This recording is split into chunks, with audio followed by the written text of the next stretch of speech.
Magandang gabi po sa bawat isa sa atin at magkakaroon muli tayo ng ating daily words of encouragement sa gabi pong ito.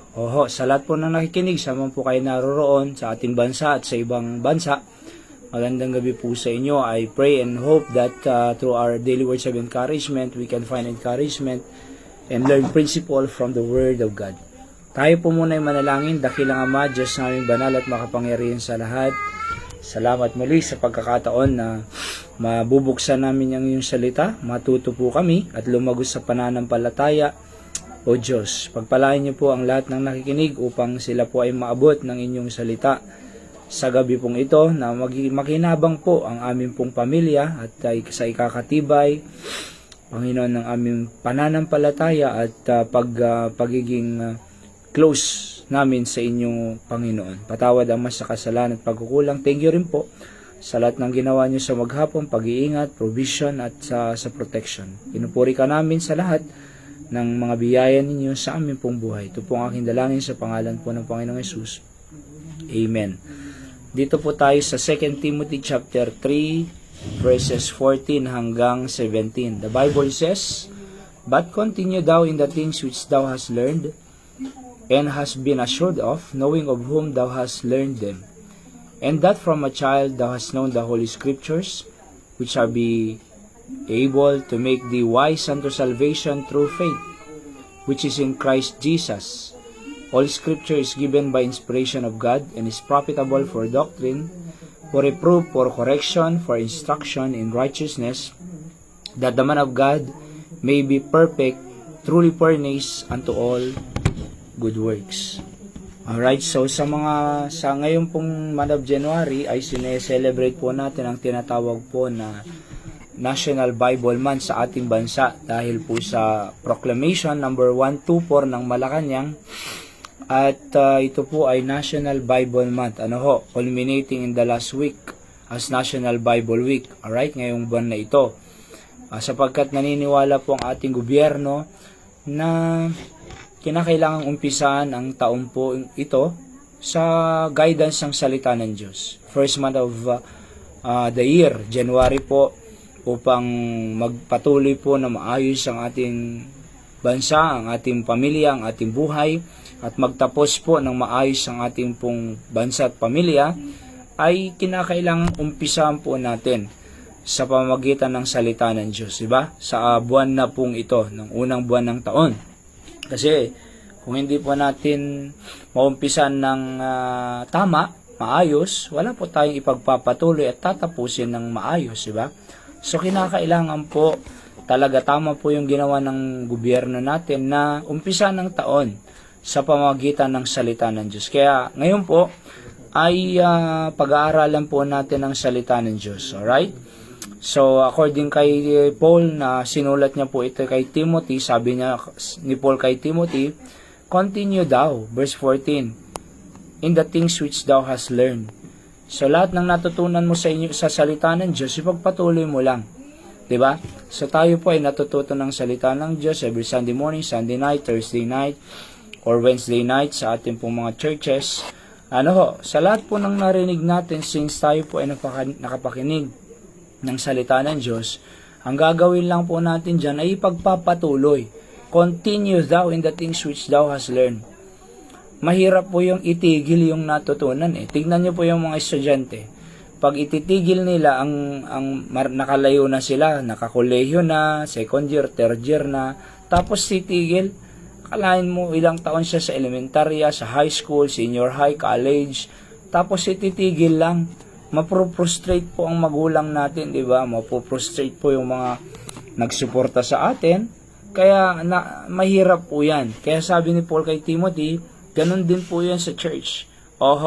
Ipagpatuloy ninyo ang inyong mga natutunan, sabi ng Biblia.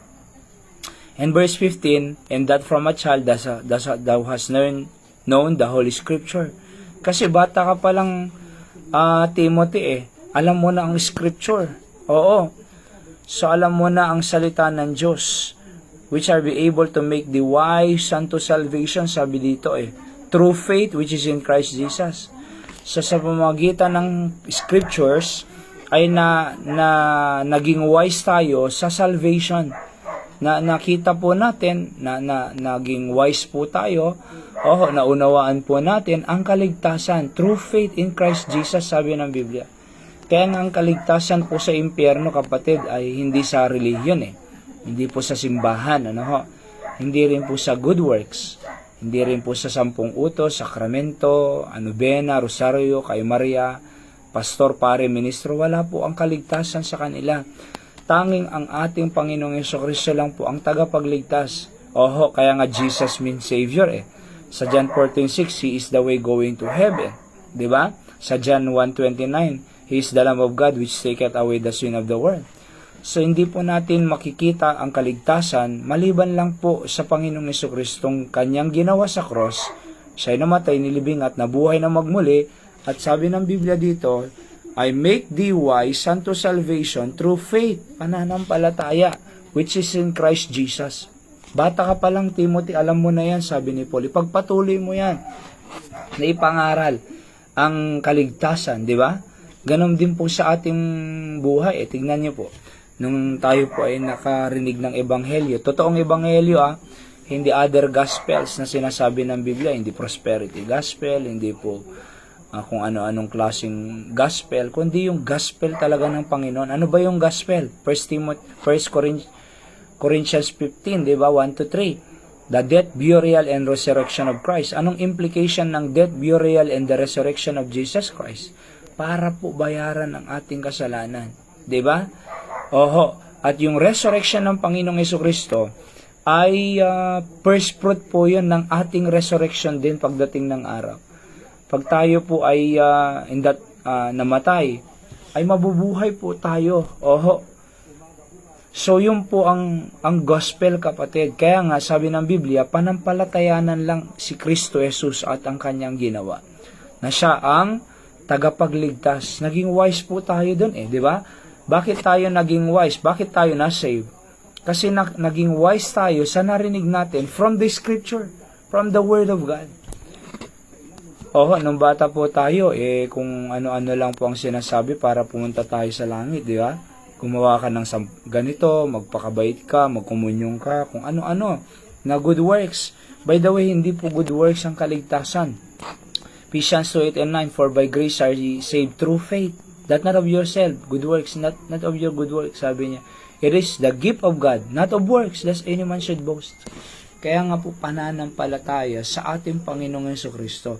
At dahil po yan, binanggit dito na make thee wise unto salvation through faith, which is in Christ Jesus. And then verse 16, all Scripture is given by inspiration of God, the Bible says, and is profitable for doctrine. Akala nyo, all Scripture, ano yung Scripture? Salita ng Diyos. Ay given by inspiration. Ano ba yung inspiration? Sa Greek po ay theopneustos or God-breathed. Ano yung God-breathed? Hiningahan ng Diyos. In other words, yung buhay ng Diyos nandyan. God is in it and God is for it. So, inspiration. Ang Diyos kasama mo nandyan. Kaya nga, pagka binanggit ng Biblia at sinunod mo, kasama mo ang Diyos dyan. Diba? Pagka sinabi ng Biblia na paluin mo ang anak mo, dahil yun ang training ng salita ng Diyos, huwag mong ilayo ang pamalo sa puwet ng iyong anak, ay kasama mo ang Panginoon dyan. Kang matatakot, di ba? And kung gumagawa ka ng tama, sinabi ng Biblia, mag-stand ka, kahit kung wala kang kasama, basta sinabi ng Biblia, kasama mo ang Panginoon. So, inspired God is in it and God is for it. And because of that, sabi ng Bible, is profitable for doctrine. Pakinabang sa doktrina. Ano ba yung doctrine? Set of teaching. Set of teaching. Lahat ng teaching dito sa Biblia, including yung kaligtasan, salvation, yung baptism by immersion, Trinity, we believe in the Triune God, Father, Son, and the Holy Spirit, and substitutionary sacrifice of Jesus Christ, diba? Yung blood niya ang nagwawash ng kasalanan, hindi yung holy water.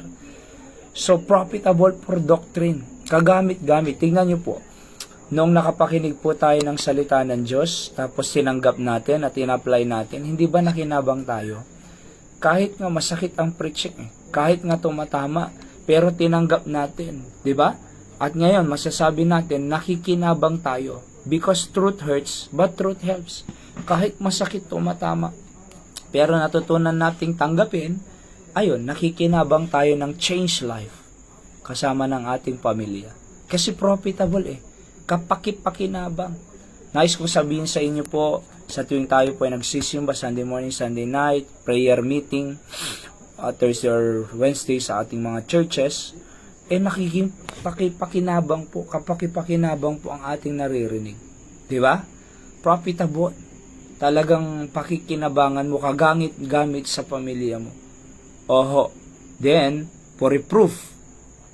Ano ba yung doctrine, what is right? Yung reproof, what is not right? Ano ba yung mga hindi dapat gagawin? Oo, marami akong sinasabihan dito na the body is the temple of the Holy Spirit. Tanggalin mo yan, tatay, yung bisyo mo. Masisira ang katawan mo. Kasi sasabihin ng Biblia, ang tama sa'yo, what is right, doctrine, what is not right, reproof. Di ba? Kung anong sisira sa ating pamilya. Third party, adultery, at sa mga bataan, fornication. Di ba? Nakikitulog sila sa bawat isa. Oho. So, for reproof, profitable for reproof. Anong dapat mong gawin? Doctrine. Anong di mo dapat gawin? Reproof. Di ba? Do's and don'ts. Then, for correction. How to get right. Yung mali natin, paano natin itatama yung ating ginagawang mali. And then, for instruction in righteousness, how to stay right. For instruction in righteousness, sabi ng Biblia, how to stay right. Paano tayo mananatiling tama? Paano tayo hindi lalayo sa kalooban ng Diyos? Paano tayo magpapatuloy sa gusto ng Diyos para sa atin? Alright? So again, profitable for doctrine, what is right. For reproof, what is not right. For correction, how to be right. For instruction in righteousness, how to stay right. And pag nangyari po yan, the verse 17, dito po tayo magtatapos, for that the man of God may be perfect, para maging, yung perfect po ay mature, truly furnished unto all good works, para tayo po ay makagawa ng magagandang gawain. Bakit? Mature ka Pag mature ka ng salita ng Diyos, makakagawa ka ng good works. Pag immature, laging bad ang magagawa niya, mali. So, bakit tayo nakakagawa ng good works? Kasi, perfect or mature. Paano tayo naging mature? Scripture. Kaya kailangan po natin talaga ng salita ng Diyos. Thank God, kahit ang ating bansa, ang ating gobyerno, kinikilala ang Bible, that they declare National Bible Month every January of every year. Salamat po sa Panginoon. Tayo manalangin, dakilang Diyos, salamat sa inyong salita na aming pinapakinabangan sa mga aming pamilya, nagagamit upang magkaroon ng peaceful life sa loob ng pamilya, understanding, forgiveness, love, and tulungan. Salamat po Panginoon na nakikinabang po kami ng mga narinig namin kahit masakit, tinanggap namin, in-apply namin, and now, nagiging maayos po ang aming pamilya, ang aming relasyon sa mag-asawa, sa mga anak, because of the precious principles of your word. It's profitable for doctrine, what is right, for reproof, what is not right, for correction, how to be right, for instruction in righteousness, how to stay right. Kaya pinupuri ka namin, pinapasalamatan, Panginoon. Lalong-lalo na po sa kaligtasan ng namin. Thank you because the moment we die today, we are sure going to heaven because you promise, O God, that you save us from the penalty of sin and hell. Thank you. Pagpalain niyo rin po lahat ng nakikinig na makinabang rin po sila ng inyong salita. Pinupuri ka namin, kapong aking sa langit. Pasalamat sa pangalan po ni Jesus. Amen. Muli, magandang gabi po sa ating lahat. Yan po ang ating daily words of encouragement sa lahat po ng nakikinig dyan sa Pangasinan, Ilocos Norte, Ilocos Sur, sa Asia, sa Amerika. God bless you all. See you po on our next episode.